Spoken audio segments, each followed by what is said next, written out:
966 kHz. This is Delhi. Please stand by for our next program.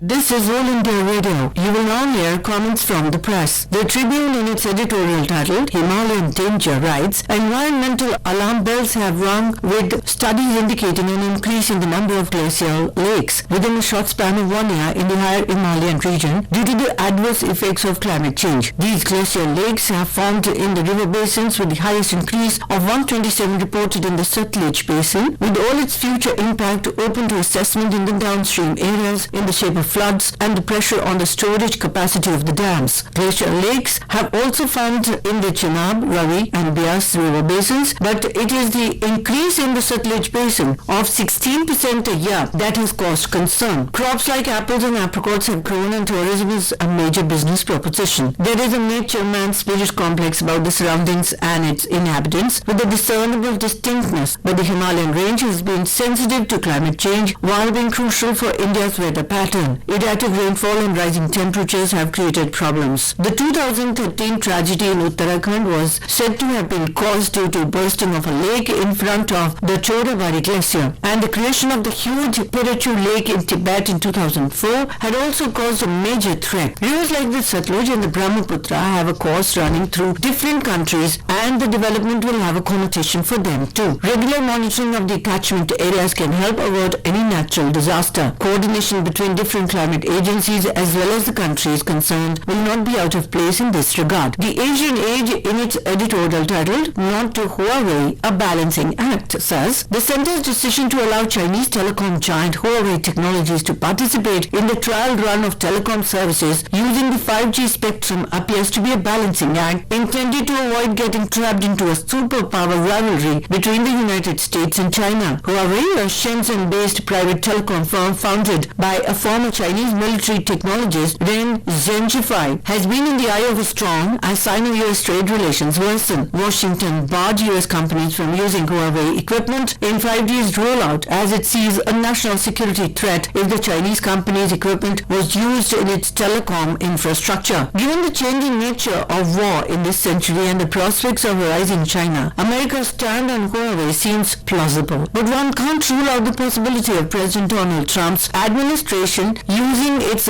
global cloud to block Huawei, that is fast becoming a threat to the American monopoly on advanced technology worldwide. Despite China being India's major rival in the region, New Delhi doesn't have any commercial interest in blocking Huawei's dealings with Indian companies. Nevertheless, it is in India's larger interest to develop a domestic telecom equipment maker with a global footprint. The transformation of a Huawei from a company that is said to have sought technology collaboration from Indian state-run telecom giant maker ITI Limited in the late 1980s to an awe-inspiring global giant in just 20 years should serve as an important lesson to Indian policymakers. In view of Huawei's links allegedly with China's military, however, India shouldn't allow any single telecom firm from acquiring monopoly over our telecom infrastructure in the interests of national security. In a balancing act, it would do well to bar BSNL or any other entity which operates Indian military and strategic communications from using Chinese equipment. The Economic Times, in its editorial titled Brexit should not mean Brexit too, comments, if there is anything that a shrinking UK can take heart from, it is the widening family of English variants. It should be a matter of pride that the language Britons carried to the rest of the world is no longer the Queen's English, but everyone's English, and nowhere more so than in India. In fact, the continuing expansion of Hinglish, Benglish, Tamilish, Punjalish, et al. Should serve as an example for the European Union, given that Brexit is on the early 2020 agenda, and some believe